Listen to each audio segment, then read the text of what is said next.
Ассаламу алейкум, мөхтәрәм милләттәшләр. Сез Татарстан Яңа гасыр каналын карыйсыз. Эфирда Татарлар тапшыруы, студиядә Илдар Кыямов. Бүгенге җомганың мөхтәрәм кунагы композитор Илмира Галимова.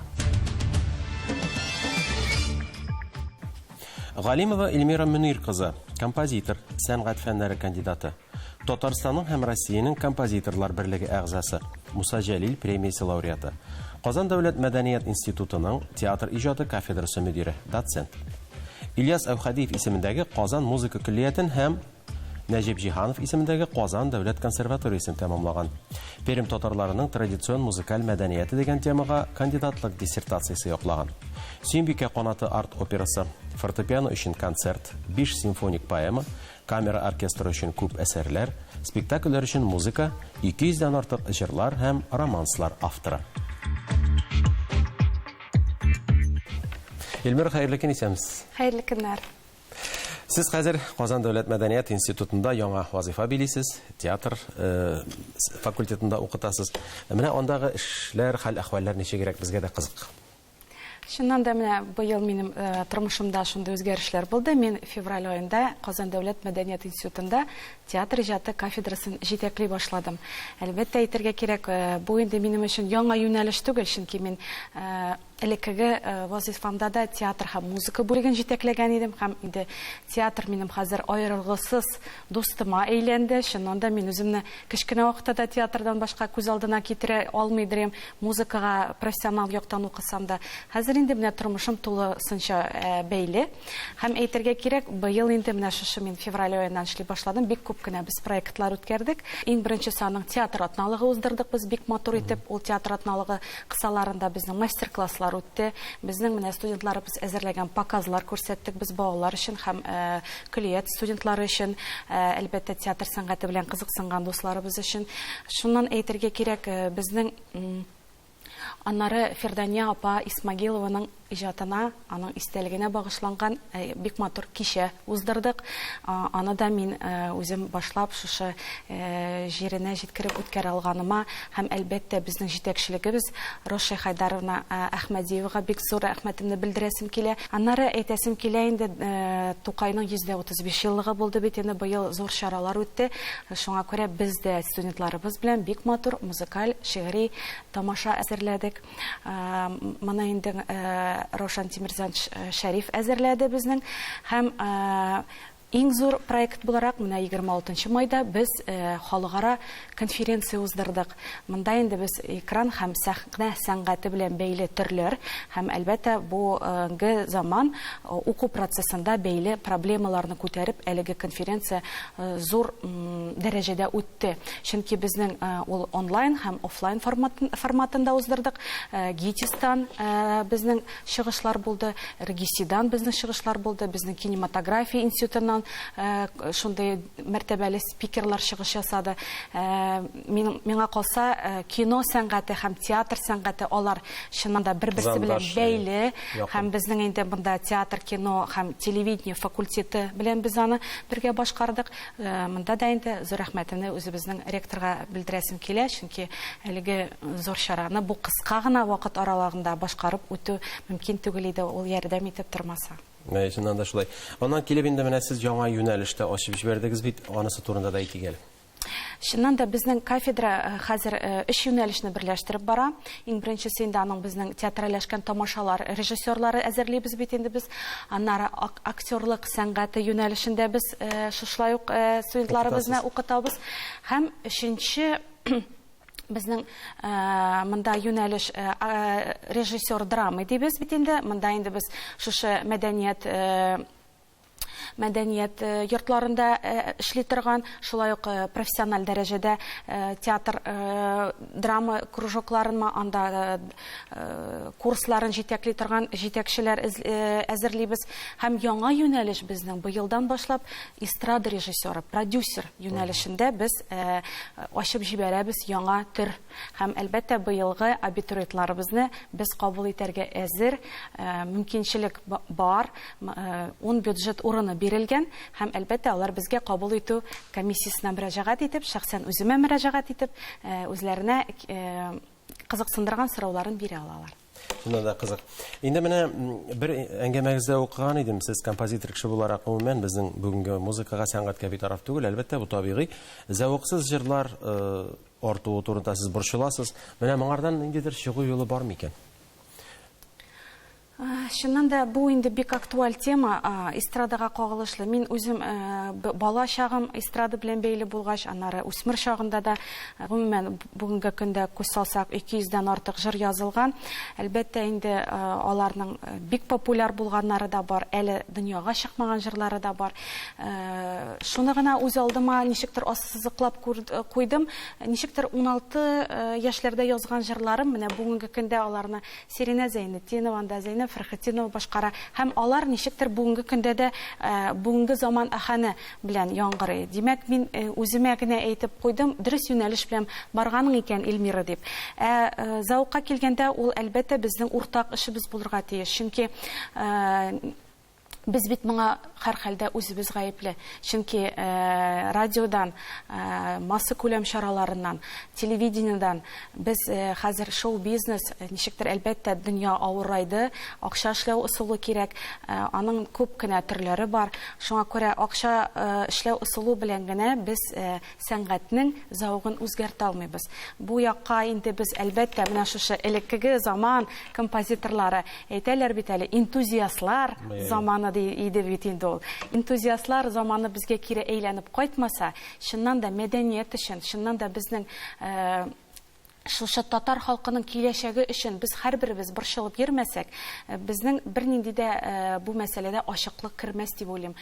Чөнки шуннан да бүгенге көндә менә мин этномузыколог буларак әйтә алам, безнең моңы дигән бит инде феноменыбыз бар, татар халкының ул бүгенге көндә югалып бара. Ни өчен? Чөнки без чуаш фольклорына игътибар итә башладык, без мари фольклорына иҗат итә башладык. Әлбәттә, алар бик үзенчәлекле фольклор, аларның ритмик үзенчәлекле ритмик фабуласы, аларның интонацион яктан алар бик кызыклы яңгыраш ала аларның җырлары. Ләкин ни өчен без аларны үзебезгә кертергә тиешсең? Безнең бит Казан татарлары моңы, үзенең моңы бар. Һәм аның үзенә хас шулай ук ритм үзенчәлекләре бар, үзенә хас милизмнары бар. Аны әлбәттә безнең Америка ачып утыру түгел бу. Безнең җырчыларыбыз да аның төшенчәсен аңлый. Ләкин безгә менә бу пропагандалау җитми, безгә моны радиодан күбрәк башкару җитми, безгә моны махсус конкурсларда шушы җырларны ассызыклап конкурс программасына кертү җитми. Барыбер кемдер кемнең танышы, кемдер кем беләндер бәйле, барыбер шундый җырчылар яки шундый мәгънәдәге җырлар финалга узып чыга да, без нәтиҗәдә тагын шушы бер музыкаль винегретны күреп калабыз. Тузанызга каршы шулай. Бүтән фикерегез белән килешәм. Инде менә үзегез гыйлем алган, гыйлем туплаган, шул кадәр менә матур әсәрләр иҗат иткәнсез, шул юлга китергән, сезгә үсәргә мөмкинлек биргән остазларыгызны да телгә алып узыйк әле. Менә училищедан башлап. Шуннан да мин күп еллар инде укыдым, аны инде мәгълүм. Күп кешегә остазларыма килгәндә мин бик рәхмәтле. Шуннан да минем 3 остазым булды тормышымда. Шушы музыкаль яктан әйтәм инде, профессионал буларак мине әлеге өлкәдә әзерләгән остазларым. Монда әлбәттә Рашид Вагимович Калимуллинны иң беренче әйтәсем килә, чөнки 10 яшьлек кыз булып мин аңа бала булып әле килгән идем. Әсәрләремне күрсәтергә һәм ул инде миндә сәләтемне күреп алып, алга таба укуымны дәвам итүемне шушы фатихасын бирде. Аннары инде Алмаз Монасыйпов классында мин 2 ел укып калалдым һәм бу минем өчен бик зур бәхет, чөнки ул миңа шушы симфоник әсәрләргә язарга, симфоник караш һәм симфоникны әсәрләрне күз алларга өйрәтте, масштабын эшләргә өйрәтте, оркестровкасын эшләргә өйрәтте һәм Борис Николаевич Трубин да безнең күптән түгел генә арабыздан китеп барды. Без аны да матур итеп заттык һәм ул да минем тормышымда рус милләтеннән булса да ул бик татар милли пәрвәр шәхес иде һәм безнең мәдәниятебезне ярата иде, безне үз бәбкәләре итеп үстерде ул. Мин рухы шат булсын, урыны җәннәттә булсын. Менә шуңа күрә мин остазларым турында бары тик шушындый уңай фикердә һәм зур рәхмәтемне җиткерәм. Фәнни эшчәнлегегездә ниндирәк яңалыклар бар? Хәзерге вакытта нинди юнәлештә эшлисез? Нәрсә язасыз? Фәнни эшчәнлегем әлбәттә дәвам итә. Минем инде менә докторский диссертация яклыйсым килә, ул минем планга кертелгән. Мин аның өстендә эшлим. Әлбәттә этномузыкология юнәлеше буенча мин алып барам, чөнки Пермь татарларының мәдәниятен, традицион музыкаль мәдәниятен өйрәндем. Хәзер инде алга таба инде янәшә тирәдә урнашкан безнең анда Чиләбе, Стәрлебаш, анда Урал ягы күзаллау планга кертелгән һәм аның җырларын тупладым, шуның өстендә эшлим. Инде менә Эльмира кешене студиягә чакыргач, иҗат кешесен бигрәк тә аның иҗатыннан ниндидер бер үрнәк ишетәсе тыңлыйсы килә. Шуңа күрә Мегаполис дигән әсәрегездән бер фортепиано һәм камера оркестры өчен музыкаль картина бит инде ул. Менә шуннан бер өзек тыңлап китсәк.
Без бүген композитор Эльмира Галимова белән әңгәмә корабыз. Эльмира, менә соңгы әңгәмәләрегезнең берсеннән укып белдек. Сез Кол Шәриф дигән опера язасыз икән. Менә ул хәзер ниндирәк стадияда? Ел биткәндәрәк безгә игълан иттеләр. Мәдәният министрлыгының 100 еллыгына багышланган әсәрләр буенча конкурс кебегрәк булды инде, ул грантлар өләшү. Һәм мин анда инде үземнең заявкамны биргән идем. Шушы Татарстанның 100 еллыгына багышланган әсәр иҗат итәм. Һәм ул опера жанрында.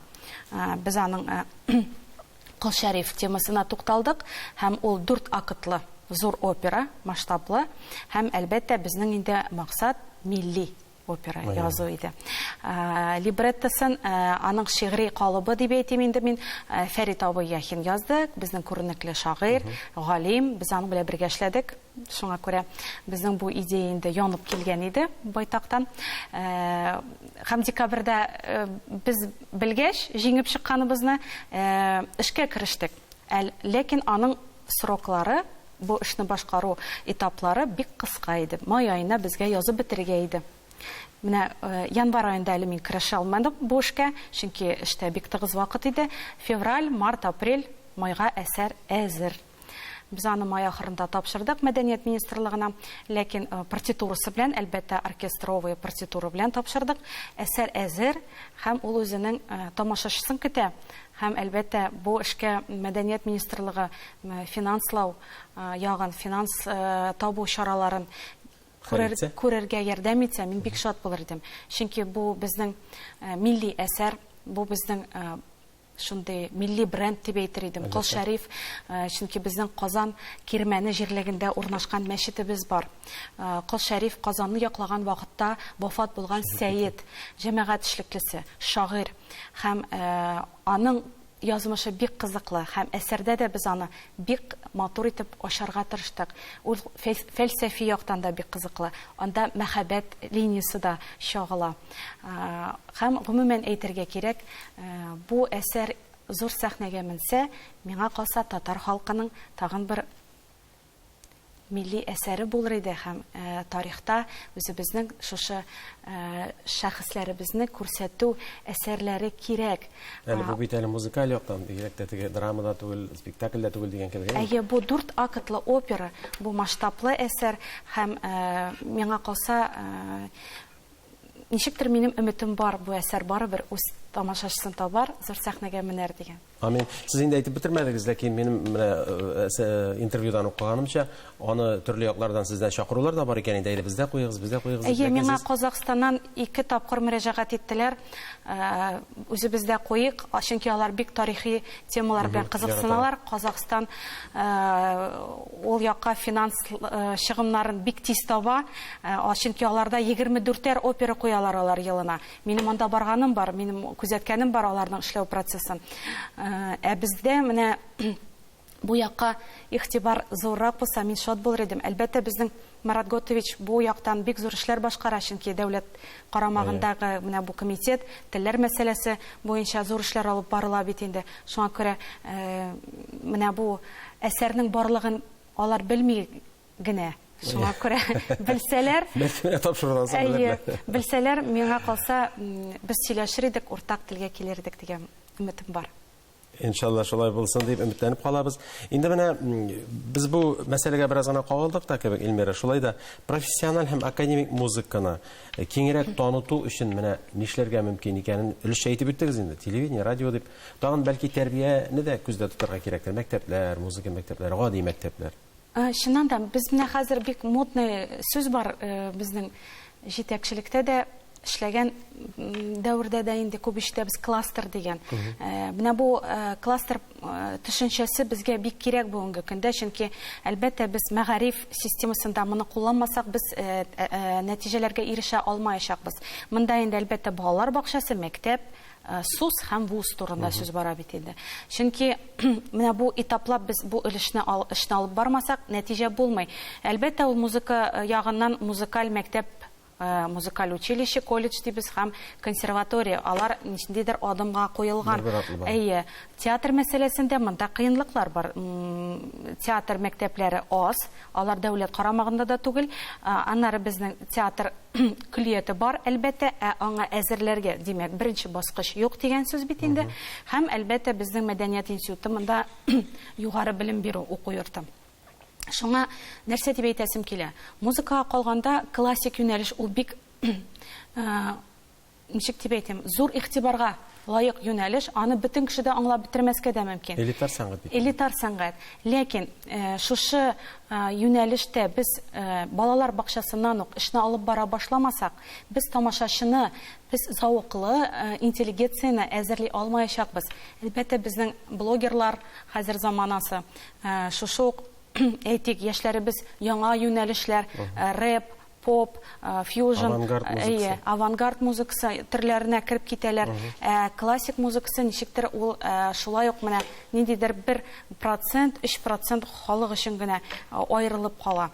Шуңа күрә монда инде әлбәттә без генә сезнең белән икәү диалог корып бу мәсьәләне хәл итә алмабыз. Мәдәният министрлыгы шушы юнәлештә махсус комиссия булдырырга тиештер дип уйлыйм. Классик юнәлештә профессионалларны туплап әлеге комиссияга һәм моның чыгу юлларын, чыгу чараларын күрергә кирәк. Эльмира, инде тагын бер кызыклы сорау композитор кешегә. Милли аһәңнәрне, интонацияләрне музыкада саклау һәм табып алу җиңелеш түгелдер дип уйлыйм. Кыенмы? Чыннан да бик кыен һәм бу бик кызыклы сорау. Без укыган вакытта ук безне бит инде төрле композиторлар стилендә яздырып карыйлар. Һәм һәрбер композиторга мин инде аны берничә җирдә сызыклап әйттем, үз йөзен табу бик кыен. Бүгенге көндә, мәсәлән, безнең җыр проекты булыбызды шулай бит. Ул бик күп резонанс алды, югары дәрәҗәдә үтте оештыру мәсьәләсеннән. Ләкин анда финалга чыккан җырларның без тыңлап карасак, 80%-ында миллилек юк. Һәм моң төшенчәсе дә ул композиторның үзеннән сорасаң, ул аны әлбәттә инде нишләп татарча бит дип әйтәчәк. Ләкин менә шушы ул безнең бүгенге заман балалары шире. Чөнки алар фольклорны белмиләр. Алар безнең бабаларыбыз нинди җырлар җырлаган, нинди соң ул тальян моңа, нинди соң ул безнең бишек җырлары, нинди соң ул безнең салмак көйләре, алар аны үзләренә сеңдермәгән. Аны сеңдермичә, ул әлбәттә милли итеп языгыз дигән карар белән генә алар аны иҗат итә алмый. Кызга шагар. Менә шуңа күрә бу проблема килә дә чыга. Әлбәттә, омтылышлар бик зур. Теге финанс ярдәмдә бар. Мәдәният министрлыгы берничә тапкыр проектлар уздырды, акчалар бүленеп бирелде, ләкин нәтиҗәдә юк милли җырлар. Ни өчен? Сәбәбе безнең шушы ничек дип әйтим, тәрбиядә.